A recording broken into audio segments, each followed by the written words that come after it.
والسلام على رسوله وعلى آله وأصحابه أجمعين. أما بعد فأعوذ بالله من الشيطان الرجيم. بسم الله الرحمن الرحيم. وإنك لعلى خلق عظيم. سبحان الله.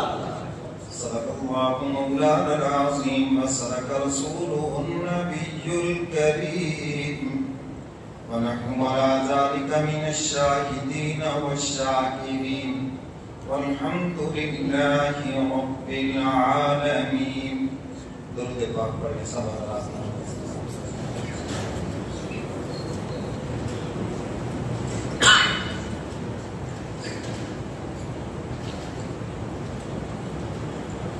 میرے واجب احترام معزز حاضرین، حدیث مبارکہ کا مفہوم ہے حضور علیہ السلام نے ارشاد فرمایا قیامت کے دن تمہارے نامہ اعمال میں سب سے جو وزنی چیز ہے وہ تمہارے اچھے اخلاق ہیں. سبحان اللہ.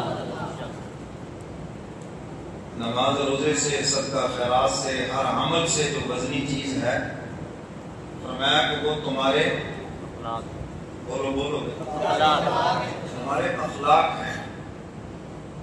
ہر چیز سے وزنی یہ عمل ہے. میرے محترم سامعین،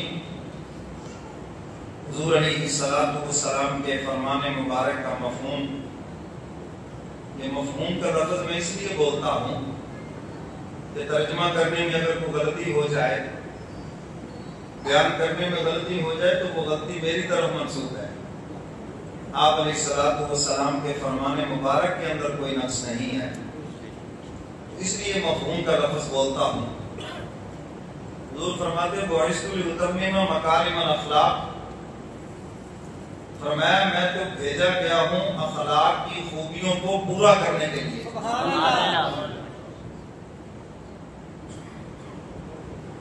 اما عائشہ صدیقہ رضی اللہ تعالی عنہا سے کسی نے پوچھا حضور کے اخلاق کیا ہے؟ تو اما جان نے فرمایا کہ تم نے اللہ کا قرآن نہیں پڑھا؟ یہ سارا قرآن حضور کے اخلاق ہی کا تو مجموعہ ہے. اور اللہ تعالیٰ نے جو بھی احکامات نازل فرمائے اخلاق کے حوالے سے، وہ سارے کے سارے حضور علیہ السلام کے اندر موجود ہیں. فرمایا قرآن پڑھتے جاؤ گے حضور کے اخلاق تمہیں سمجھ آتے جائیں گے. میرے محترم سامعین، آج ہم نے ان چیزوں کو دین سے بھی نکال دیا. دین نام رکھ دیا صرف نماز اور روزے کا. بس خاموش ہو جائیں گے. خاموش بچے جو ہے، ہاں یہ مفتی صاحب کہہ رہے تھے ہیں تو یہ آزاد امیدوار، لیکن چلو ان کو ذرا خاموش کرا لیں. تو میرے محترم سامعین، اللہ کے نبی فرما رہے ہیں کہ تمہارے نامہ اعمال میں سب سے جو وزنی چیز ہے وہ تمہارے اخلاق ہیں. اب میں سب سے پہلے تو آپ سے یہ پوچھتا ہوں کہ اخلاق کہتے کس کو ہیں؟ دوسروں کی تکالیف. اب آپ نے آپ ان کو یاد کیا ہوا ہے، جو پیچھے بیٹھے ذرا یہ بتائیں نا، جو ہمارے مہمان ہیں، اخلاق کس چیز کا نام ہے؟ بہت سے لوگ سمجھتے ہیں کہ مسکرانے کا نام اخلاق ہے. مسکرا کر سلام کرنا، جواب دینا، مسکرا کے بات کرنا، یہ اخلاق کی ایک قسم ہے، اخلاق نہیں ہے. ہمارے حضرت سے کسی نے کہا حضرت کافروں کے اخلاق بڑے اچھے ہیں. فرمایا کیا اخلاق اچھے ہیں جی؟ سودا بڑا مسکرا کے بیچتے ہیں. تو فرمایا کہ یہ اخلاق تھوڑی، یہ تو اغراض ہیں، غرض کی جمع. سودا بیچنے کی غرض ہے، اس لیے مسکرا کے آپ سے بات کر رہے ہیں، آپ کو چائے پلا رہے ہیں، بوتل پلا رہے ہیں، آپ کو پھنسا رہے ہیں کہ اس سے اچھے پیسے وصول کرنے ہیں. فرمایا کہ اخلاق نہیں، یہ تو اغراض ہیں.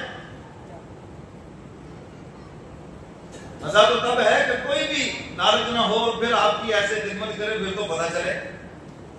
تو جی ہوٹل والے کتنی خدمت کرتے ہیں. آپ ہوٹل میں چلے جائیں، سب سارا ہوٹل سٹینڈ بائی ہو جاتا ہے، آپ کے آگے پیچھے بھائی صاحب کیا کھائیں گے، کیا لیں گے جی، کیا ہوگا جی. آپ سمجھتے ہیں آپ بڑے اخلاق والے ہیں. اخلاق والے نہیں، یہ بل لینے والے ہیں.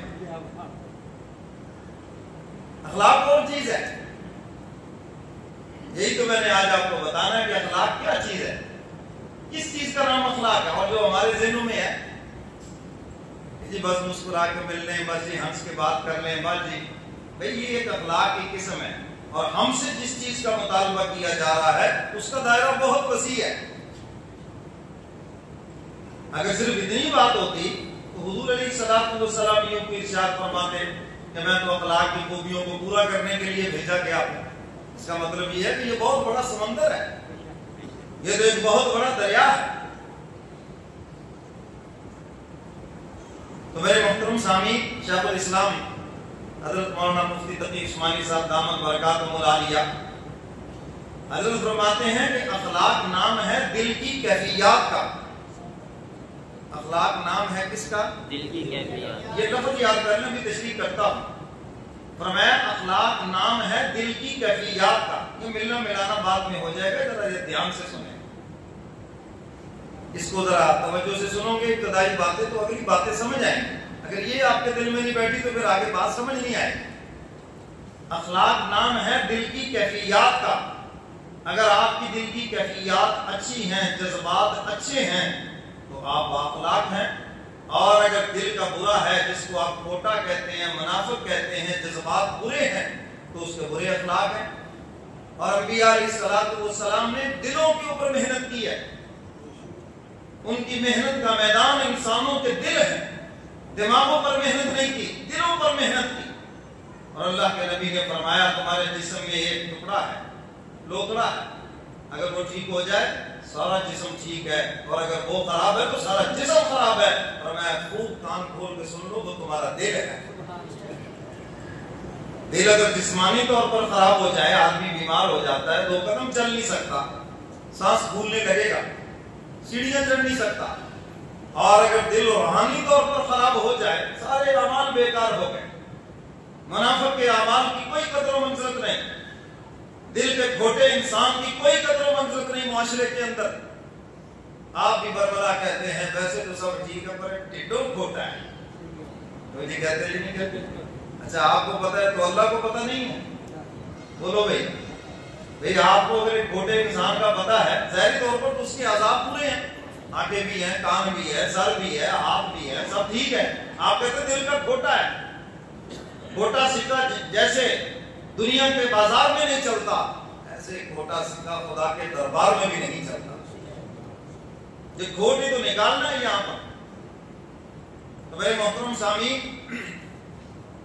ایک اللہ والے نے اس کو اور آسان کر دیا. فرمایا کہ دوسروں کی تکلیف برداشت کرنے کا نام اخلاق ہے. دوسروں کی تکلیف برداشت کرنے کا. ہم تو برداشت ہی نہیں کرتے، دھڑلے سے کہتے میں غلط بات برداشت نہیں کروں گا. اچھا بھی پھر تو برداشت کیا کرے گا؟ صحیح بات وہ تو سارا زمانہ ہی کرتا، پھر تیرا کیا کمال ہوا؟ کیوں جی صحیح بات تو سبھی برداشت کر لیتے ہیں. مزہ تو تب ہے آپ غلط بات بھی برداشت کریں، پھر ہی تو آپ بااخلاق ہیں. ابھی میں حضور علیہ الصلوۃ والسلام کے واقعات آگے سناؤں گا، بات سمجھ آئے گی ماشاءاللہ کہ آپ نے کس قدر غلط باتوں کو کیسے برداشت کیا اور کیسے مسکرا کر اس کا جواب دیا. تو آج دھڑلے سے کہتے ہیں میں تو جو غلط بات کو برداشت نہیں کرتا جی، یعنی اپنا آپ بتانا چاہتے ہیں میں بڑا صحیح آدمی ہوں، صحیح باتوں کو برداشت کرتا ہوں. اصل میں تم اپنی زبان سے یہ بتا رہے ہو کہ پرلے درجے کے تم بد اخلاق ہو. آج کافر بھی ہنستے ہیں ہمارے اوپر. میرے پاس ایک ادھر عیسائی آیا تھا مسلمان ہونے کے لیے، اس نے یہی سوال اور آج تک میرے دماغ میں کھٹکتا ہے. پادری تھا وہ یہاں پر. اس نے کہا جو میں نے مسلمانوں کے اخلاق پڑھے ہیں قرآن کے اندر، جو حضور کے اخلاق پڑھے ہیں حضرات صحابہ کرام کے اقوال کے اندر، حضور کے فرمان کے اندر، ایسے اخلاق والا مسلمان نظر تو کوئی نہیں آتا. قرآن میں تو اخلاق نظر آتے ہیں، حضور کے فرمان میں تو اخلاق نظر آتے ہیں، حضرات صحابہ کرام کی زندگیوں میں تو نظر آتے ہیں۔ اب یہ اخلاق نہ تمہارے مولویوں میں نظر آتے ہیں، نہ تمہارے تبلیغیوں میں نظر آتے ہیں، نہ تمہارے دین داروں میں نظر آتے ہیں۔ یہ کون لوگ ہیں کہ یہ نبی کا کلمہ پڑھنے والے اور نبی کا اخلاق ان کے اندر کیوں نہیں نظر آتا؟ یہی تو وہ پیغمبر کا اخلاق تھا جسے دیکھ کے غیر مسلم مسلمان ہوتے تھے۔ آج یہ چیزیں ہمارے اندر سے نکل گئی، یہ چیز ہمارے اندر سے نکل گئی۔ دوسروں کی تکلیف کو ہم برداشت ہی نہیں کرتے، ذرا سی بات ہوئی نہیں اور آپے سے باہر ہوئی نہیں اور ماں بہن کی گالیاں دے دی۔ اور آج کتنے واقعات روز دیکھتے ہیں، چھوٹی چھوٹی باتوں کے اوپر 10 روپے کے اوپر بندہ قتل ہو گیا، چھوٹی سی بات کے اوپر بندہ قتل ہو گیا۔ یار یہ نبی کا کلمہ پڑھنے والے اور اس قدر بے حوصلہ ہو گئے۔ ہمارے نبی تو فخر سے فرمایا کرتے تھے میں نے حلیمہ کا دودھ پیا ہے، حلیمہ حلم والی، فرمایا میری ماں بھی حوصلے والی ہے اور میں پیغمبر بھی حوصلے والا ہوں۔ تو فخر سے فرما رہے ہیں، تو ہمیں کیا ہو گیا؟ خانقاہوں کے اندر یہی چیزیں تو سکھائی جاتی ہیں۔ یہاں کوئی سیاسی جلسہ نہیں ہے، نہ یہاں کوئی مذہبی جلسہ ہے، کوئی زندہ باد مردہ باد کا یہاں کوئی مسئلہ نہیں ہے۔ یہاں پر تو اپنے آپ کو سنوارنا ہے۔ اس جسم کو جتنا بھی سنوارو یہ تو بٹی میں چلا جائے گا۔ آئیے روح کو سنوارے جس نے اپنے مولا کے پاس جانا ہے۔ روح کو آپ خوبصورت بنائیں۔ جسم کو ہم نے موٹا تازہ کر لیا کھلا پلا کر، جسم کو ہم نے خوبصورت بنا لیا، لیکن روح کو بدصورت، روح بھوکی اور پیاسی، اس کو ہم نے خوبصورت بنایا ہی نہیں۔ حالانکہ مرنے کے بعد جسم جائے گا مٹی کے اندر اور روح جائے گی اپنے مرکز آفاق کی طرف، اپنے پروردگار کے دربار میں پیش ہوگی۔ اس کو خوبصورت بناؤ، ملائکہ بھی فخر سے لے کے جائیں گے۔ حدیث مبارکہ میں آتا ہے نیک انسان کی روح کو فرشتے ایک دوسرے سے چھیننے کی کوشش کرتے ہیں کہ کسی طرح یہ مبارک روح خدا کے دربار کے اندر پیش کرنے کا احساس مجھے حاصل ہو جائے۔ اور جو بدروح ہے پھینکتے ہیں ایک دوسرے میں، لے جا اس گندگی کو، تو لے جا، تو لے جا اس گندگی۔ سارے راستے یہی ان کا رہتا ہے۔ اس روح کو خوبصورت بناؤ، اور یہ روح خوبصورت ہوتی ہے اچھے اخلاق کے ساتھ، اچھے کردار کے ساتھ۔ آج غیر مسلم کہتے ہیں یہ دین پھیلا ہے تلوار سے۔ تمہاری توپ سے جو دہشت گردی پھیلی ہے اس کی بات نہیں کرتے، تمہاری توپ سے جو پوری دنیا میں فحاشی پھیلی اس کی بات نہیں کرتے۔ اور ہمارے نبی پہ الزام لگاتے ہیں چند جنگجو حضور علیہ السلام کے ارد گرد جمع ہو گئے، اس سے دین پھیلا۔ ان سے پوچھا جائے کہ وہ جو چند جنگجو تھے ان کو کس چیز نے جمع کیا؟ چلو تمہاری بات کر لیتے ہیں۔ تو یاد رکھو یہ دین تلوار سے نہیں پھیلا، حضور کے اخلاق سے پھیلا، حضور کے اعلیٰ کردار سے پھیلا ہے۔ حضور علیہ السلام قرآن کی چوٹی پہ کھڑے ہیں پہلا بیان کرنے کے لیے، اور کیا فرمایا؟ لبثت فیکم عمرا، مکہ والوں 40 سال تمہارے اندر گزارے ہیں، بتاؤ تم نے مجھے کیا پایا؟ سبحان اللہ۔ میرے نبی نے اپنی 40 سال کی زندگی رکھی ہے، اپنا کردار رکھا ہے، بتاؤ تم نے ہمیں کیا پایا؟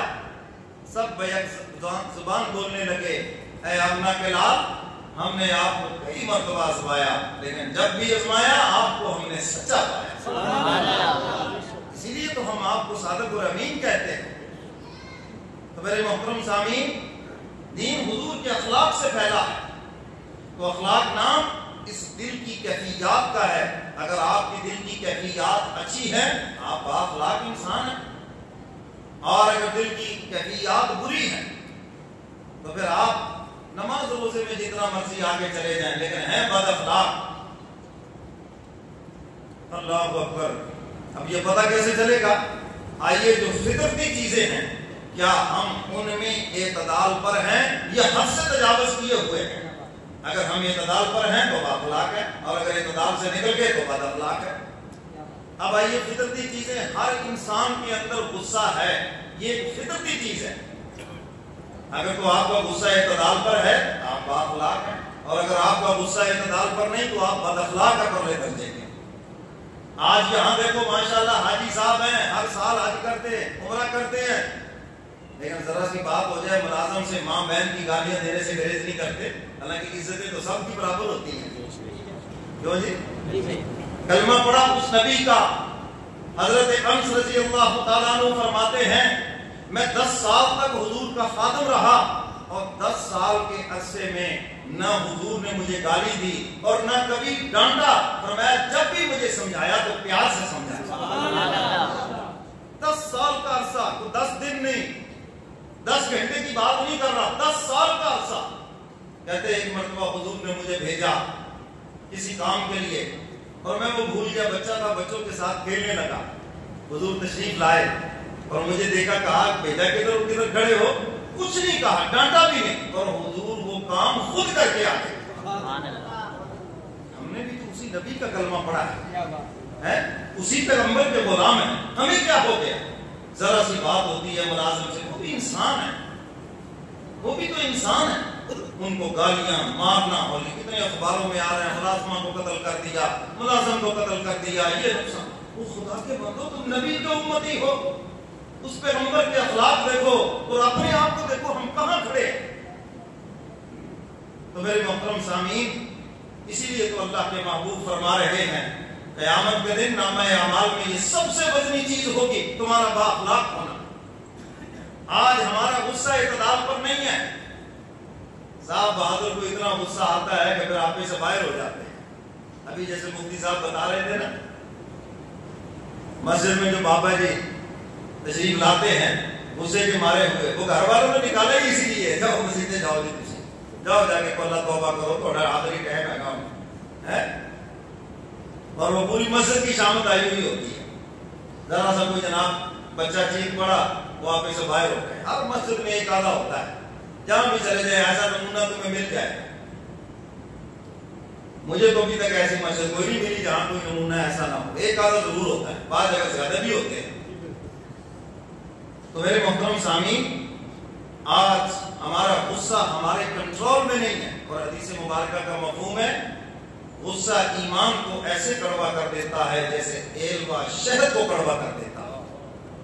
آپ جس کو معمولی سمجھ رہے ہیں، زیادہ غصے والا ہو سکتا ہے اپنا ایمان بھی سلامت نہ لے کے جائے. غصے کے اندر زبان سے وہ نکال دے جس سے کفر لازم آ جائے، غصے کے اندر زبان سے وہ کر دے، بعد میں پھر سوائے افسوس کر کچھ نہ رہے. تو اس لیے اپنا غصہ کنٹرول، اگر نہیں کنٹرول تو آؤ بھائی پھر اس کا علاج کرے. تقریروں سے علاج نہیں ہوگا، وہ تو پھر جو گاڑی خراب ہو جائے پھر اس کا علاج ورکشاپ میں ہوتا ہے، جو بیمار ہو جائے اس کا علاج ہاسپٹل میں ہوتا ہے، اور جو روحانی بیمار ہے تو پھر وہاں خانقاہوں میں ان چیزوں کا علاج ہے. اپنے غصے کو کنٹرول کرنا سیکھیں. غصہ نکالنا کمال نہیں، غصہ پینا کمال ہے. اللہ کے نبی فرماتے ہیں پہلوان وہ نہیں جو لوگوں کو بچھاڑ دے، پہلوان تو وہ ہے جو غصے کے وقت اپنے آپ کو بچھاڑ دے، اپنے آپ پہ قابو پا لے، وہ پہلوان ہے. سیدنا فاروق اعظم رضی اللہ تعالیٰ عنہ کا غصہ مشہور تھا قبل الاسلام، یہاں تک کہ حضور علیہ الصلوۃ والسلام کو شہید کرنے کے لیے آ گئے. لیکن حضور علیہ الصلوۃ والسلام کی تربیت اور آپ کی تعلیمات آج اس قدر نرم ہو گئے ہیں کہ سیدنا صدیق اکبر سے عرض کر رہے ہیں کہ ابھی حضور دنیا سے پردہ فرما گئے، آپ تھوڑی سی نرمی سے کام لیں، لوگ مرتد ہو رہے ہیں. سیدنا صدیق اکبر فرمانے لگے اور عمر تمہیں کیا ہو گیا، تم جاہلیت میں تو اس قدر غصے والے اور اس قدر سخت تھے، اور آج اس قدر نرم ہو گئے ہو کہ مجھے بھی نرمی کا مشورہ دے رہے ہو. یہ سب حضور کی تعلیمات کا صدقہ ہے. اور ان کا دور خلافت ہے، حضرت عباس کا پرنالہ توڑ دیا مسجد نبوی کا ہے. دیکھو حضور کی تربیت نے کیا رنگ دکھایا. انہوں نے کہا عمر فاروق امیر المومنین، آپ نے یہ جو پرنالہ توڑ دیا، آپ کو پتہ ہے یہ لگوایا کس نے؟ انہوں نے کہا کس نے؟ انہوں نے کہا حضور علیہ الصلوۃ والسلام نے. وہ اپنے آپ سے کہنے لگے عمر حضور نے پرنالہ لگوایا، تو ہوتا کون ہے نبی کا لگایا ہوگا پرنالہ توڑنے والا؟ انہی سے کہنے لگے ادھر آؤ، اور خود رکوع کی شکل میں کھڑے ہو گئے، کہنے لگے میری پشت کے اوپر کھڑے ہو کر اس پر نالے کو ٹھیک کرو. میرے محترم سامعین، آج نمازی بھی ہیں، دیندار بھی ہیں، علماء کے پاس بھی بیٹھتے ہیں جی، بظاہر اللہ تعالیٰ نے داڑھی کی بھی توفیق عطا فرمائی، تسبیحات پڑھتے ہیں، لیکن غصہ نہیں ہے کنٹرول میں. آپ ایسے باہر ہوئے نہیں اور گالم گلوچ شروع کر دی. حالانکہ حدیث مبارکہ میں ہے منافق کی علامتوں میں ایک علامت کہ جب لڑائی جھگڑا ہو تو وہ گالم گلوچ ہے. میں یہ گالیاں دینا منافقوں کا کام ہے. اور آج ہمارے ہاں تو یہ عام چیز ہے, معمولی سی بات ہے. ہمارے ہاں تو یہ جو مستری ہے ان کا کوئی اوزار بھی گر جائے تو اس کی ماں بہن کو بھی گالی دیتے ہیں, حالانکہ اس کی بیچارے کی نہ کوئی ماں ہے نہ بہن ہے. اس کی پلاس کی کوئی ماں بہن ہے, وہ ہاتھ سے گر گیا اس کو گالی دے دی. پیشکش کی کوئی ماں بہن ہے, تجربہ کر لینا. اب ہاتھ سے وہ گر گیا, کام کرنے پسینہ آیا, ہاتھ سے سلپ ہو گیا, اب اس کو ماں کی گالی دے دیں گے, بہن کی, حالانکہ اس کی نہ ماں ہے نہ کوئی بہن ہے. اور حدیث مبارکہ میں ہے جب گالی دی جائے اس کو, جو اس کا مستحق نہ ہو تو وہ آسمان پہ جاتی ہے, دروازے بند ہے, واپس گالی دینے والے کے منہ کے اوپر پڑتی ہے. یعنی یہ لعنت خود اپنے منہ پہ اٹھاتا ہے. تو میرے محترم سامعین, آج غصے کی وجہ سے بہت سارے اعمال, بہت ساری باتیں ہم ضائع کر بیٹھتے ہیں. حضرت شاہ حکیم اختر صاحب نور اللہ مرقدہ فرماتے ہیں, ایک مسجد میں ایک نوجوان بڑے خشوع و خضوع سے نماز پڑھ رہا تھا, میں بڑا رش کھا رہا تھا.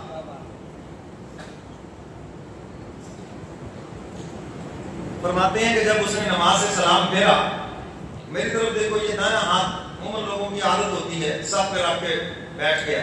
تو ایک نمازی حاجی صاحب پیچھے جب گزرنے لگے تو پاؤں اس کے اوپر آیا. جو ہی پاؤں آیا تو اس نوجوان نے اس کو ماں کی گالی دے دی. کہتے ہمیں اتنا دکھ ہوا کہ ظالم نماز کو اتنی خوبصورت پڑھی اور بد اخلاق اس قدر کہ تیری کو ان سے لڑائی نہیں تھی, پاؤں اگر آ گیا ہے, تیرے باپ کی عمر کا ہے, تو تم نے اس کو ماں کی گالی دے دی ایک لمحے کے اندر. فرماتے اس وقت پتا چلا کاش تمہیں کسی اللہ والے کی صحبت نصیب ہوئی ہوتی تو تمہارے اخلاق کس قدر نہ گرے ہوئے ہوتے. میرے محترم سامعین, آج ان چیزوں پہ ہماری نظر ہی نہیں ہے. آپ کو اگر غصہ آتا ہے تو یہ قابل علاج مرض ہے. غصہ آنا اچھی بات ہے, اور اچھا بعضوں کو غصہ سرے سے نہیں آتا, یہ بھی بری بات ہے. یہ کون سی اچھی بات ہے؟ دیکھو تمہارے سامنے کوئی حضور کی توہین کرے, تم کو نہیں کہ نہیں کوئی بات نہیں, کوئی بات نہیں, کوئی بات کیوں نہیں, یہاں پر تمہیں غصہ آنا چاہیے. تمہارے سامنے تمہارے والد کی توہین کرے, تمہیں غصہ آنا چاہیے. سیدنا صدیق اکبر رضی اللہ تعالیٰ عنہ کس قدر نرم دل ہیں.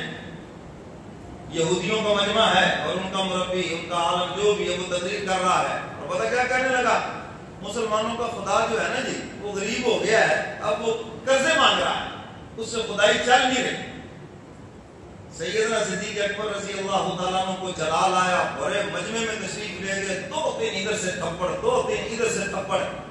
قرآن کریم کی آیت وہ پڑھ رہا تھا جس کا غلط ترجمہ کر رہا تھا.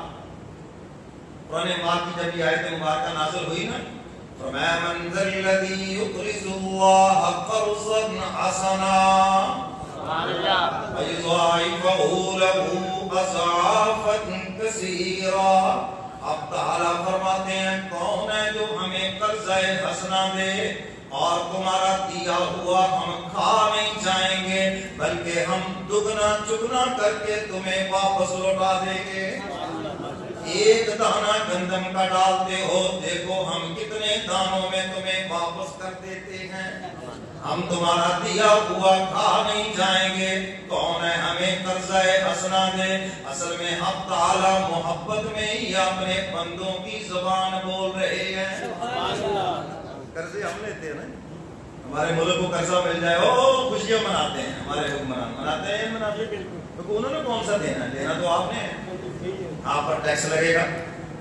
وہ جو اعداد و شمار کے جادوگر بٹھائے ہوئے ہیں, ان کو کہاں سے کیسے گھسیٹنا ہے, کہاں سے ان سے وصولنا ہے, ایک ایک چیز پہ 15 مرتبہ کیسے کیسے ٹیکس لینا ہے, وہ تو آپ نے دینا ہے. تو ان کو خوشیاں منانی چاہیے.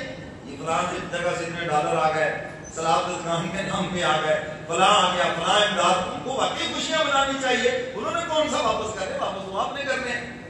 وہ تو بیگ اٹھائیں گے تو وہاں پہنچ جائیں گے جن کے وہ نمائندے ہیں. تو قرضے ہم لیتے ہیں, اللہ محبت میں ہماری زبان بول رہے ہیں. میرے پیر و مرشد نے اس کو اور آسان کر دیا. اور میں جب بیٹے کو تم بسکٹ لا کے دیتے ہو, چھوٹا بچہ بسکٹ کھاتا ہے چائے کے ساتھ, تو آپ بھی پیار سے کہتے ہو ابا کو بھی دو گے نا, اور اس وقت اس کی زبان بول رہے ہوتے ہو یہ نہیں, حالانکہ تمہارا وہ لہجہ نہیں ہے, لیکن محبت میں بیٹے کی زبان بول رہے ہو. اور میں بالکل اسی طرح حق تعالیٰ بھی محبت میں تمہاری زبان بول رہے ہیں. کون ہے جو ہمیں قرضہ حسنہ دے، ہم اس کو دگنا چگنا کر کے واپس لوٹائیں گے۔ اب یہ قرآن کریم کی آیت ہے اور یہ وہ یہودی بیان کر رہا ہے اور اس کا غلط ترجمہ کر رہا ہے۔ دیکھو جی مسلمانوں کا خدا غریب ہو گیا، توبہ نعوذ باللہ، اب ان سے خدائی نہیں چل رہی، اب دیکھو جناب وہ قرضے مانگ رہا ہے۔ سیدنا صدیق اکبر اچھے تھپڑ رسید کیے، اب وہ آگے حضور کے دربار میں، یا رسول اللہ، سیدنا صدیق اکبر رضی اللہ تعالیٰ عنہ بڑے مجمع میں ہمارے بڑے کے جناب تھپڑ رسید کیے اور یوں بڑی توہین کی ہے۔ حضور علیہ السلام نے سنا اور فرمانے لگے یہ کام ابو بکر نے کیا ہے یا عمر نے کیا ہے؟ ایسی کاروائی عمر کی ہو سکتی ہے، وہ بڑا جلالی ہے، ابو بکر تو صوفی آدمی ہے، کبھی اونچا بولا ہی نہیں ہے۔ نہیں جی یا رسول اللہ پکی بات ہے، سیدنا صدیق اکبر نے مارے۔ اور ویسے بھی آپ کو پتہ ہے شریف آدمی کو غصہ آتا تو دیر سے ہے، لیکن جب آ جائے تو پھر پچھلے قرضے سارے اتر جاتے ہیں، پھر ساری قضیتیاں ادا ہو جاتی ہیں اس کی۔ حضور علیہ السلام نے بلایا اور میں ابو بکر کیا بات ہے، یہ لوگ کیا کر رہے ہیں؟ عرض کیا اللہ کے محبوب میں گزر رہا تھا اور یہ اپنے مجمع میں کھڑا ہو کر اللہ کی توہین کر رہا تھا اور مجھ سے برداشت نہ ہوا، اس لیے میں نے تھپڑ لگایا اس کے۔ حضور علیہ السلام نے فرمایا پھر تو تم نے بہت اچھا کیا، لیکن اس پر گواہ کون ہے؟ گواہ کہاں سے ہے؟ سارا یہودیوں کا مجمع ہے اور مسلمان تو ہے کوئی نہیں۔ اللہ کے محبوب گواہ تو کوئی نہیں ہے، یہ سارے یہودوں سارے مکر گئے۔ نہیں ایسا کچھ نہیں ہوا ہے جی۔ تو حضور علیہ السلام نے فرمایا بھائی صبح تک ٹائم ہے، گواہ لے آؤ ورنہ پھر انتقام لیا جائے گا اور یہ تھپڑ تمہارے لگیں گے۔ سیدنا عثمان غنی رضی اللہ تعالیٰ عنہ ان سے کہنے لگے یار یہ خالی چیک لے لو، جیسے آج کہتے ہیں جتنے مرضی پیسے لے لو، نہ ہمیں پریشان کرو۔ کہنے لگے عثمان ہمارے پاس پیسے تھوڑے ہیں، ہمارے پاس تو خود بہت پیسے ہیں، ہمیں انصاف چاہیے۔ اللہ اکبر۔ صبح ہوئی، دربار رسالت سجا، صحابہ اکرام آ گئے، حضور علیہ السلام تشریف فرما ہے، جبریل قرآن لے کر سبحان اللہ۔ ابو بکر تیری عظمت پہ قربان جاؤں ہے، تیری عزت پہ حرف آیا قرآن آ گیا، اور تیری بیٹی کی عزت پہ حرف آیا تو قرآن آ گیا۔ یہ گھرانا ہی ایسا مبارک ہے۔ فرمایا لقد سمع اللہ قول الذین قالوا ان اللہ فقیر ونحن اغنیاء۔ سبحان اللہ۔ اب تعالیٰ فرماتے ہیں کہ ہم گواہی دیتے ہیں ابو بکر سچا ہے۔ سن لی اللہ نے بات ان لوگوں کی جو یہ کہہ رہے تھے ہم مالدار ہیں اور اللہ غریب ہو گیا ہے۔ اب تعالیٰ فرماتے ہیں میرے محبوب ابو بکر سچ کہہ رہا ہے اور یہ جھوٹ بولتے ہیں۔ ابو بکر کی گواہی جو ہے وہ عرش بری سے آئی اور قیامت تک یہ قرآن کی تلاوت، قرآن کی آیت کی تلاوت ہوتی رہے گی اور سیدنا صدیق اکبر رضی اللہ تعالیٰ عنہ کی صداقت بیان ہوتی رہے گی۔ بات سمجھ آگئی کہ نہیں؟ جہاں غصہ آنے کی جگہ ہو اگر غصہ نہ آئے تو یہ بھی بد اخلاقی ہے۔ یہاں غصہ آنا چاہیے، کوئی صحابہ کی توہین کرے، کوئی حضور کی توہین کرے، وہاں پر تو غصہ آنا چاہیے۔ اگر وہاں پر آپ کو غصہ نہ آیا تو آپ اس پر بھی مجرم ہیں، اور بلا وجہ غصہ آنا یہ بد اخلاقی ہے، بلا وجہ ہے جی۔ اور تھوڑی سی بات ہو اتنا غصہ آنا، آپ ہی کہتے ہیں یہ پتہ نہیں کتوں چڑھے آتے کتنے لیتے آتے، یہ بات کرتے ہیں اور بات ہوتی کوئی بھی نہیں، کتوں چڑھے آتے کتنے لیتے آتے۔ یہ کون ہوگا جو بد اخلاق ہوگا؟ بد اخلاق وہ حاجی ہے پھر بھی بد اخلاق، وہ مولوی ہے تو پھر بھی بد اخلاق، وہ تبلیغی ہے تو پھر بھی بد اخلاق۔ میں ان چیزوں کی پرواہ نہیں کرتا کہ اس کی رعایت کروں، کیونکہ آج یہ چیز ہمارے اندر سے نکل گئی، دیندار ہو کر بد اخلاق ہیں۔ اسی لیے تو حضرت خانوی رحمۃ اللہ علیہ فرمایا کرتے تھے، خانقاہ کے باہر لکھا ہوا تھا جس نے انسان بننا ہو وہ میرے پاس آئے اور جس نے بزرگ بننا ہو وہ بزرگوں کے پاس آئے۔ پہلے انسانیت تو سیکھ لو۔ ابھی ہمارے جو دنگا بنگا سے مہمان تشریف لائے تھے مولانا عتیق الرحمان صاحب، وہ بھی تو یہی بات کر رہے تھے، یا ایھا الانسان ما غرک بربک الکریم۔ انسان تو پہلے بن جاؤ، انسان کی صفات کو اپنے اندر پیدا کرو۔ ہمارا نبی اخلاق والا ہے، ہمارے نبی کے اخلاق سے دین پھیلا ہے، اور یہ جو آیت مبارکہ پڑھی ہے حق تعالیٰ حضور کے اخلاق کو خود بیان کر رہے ہیں۔ فرمایا وَإِنَّكَ لَعَلَىٰ خُلُقٍ عَظِيمٍ،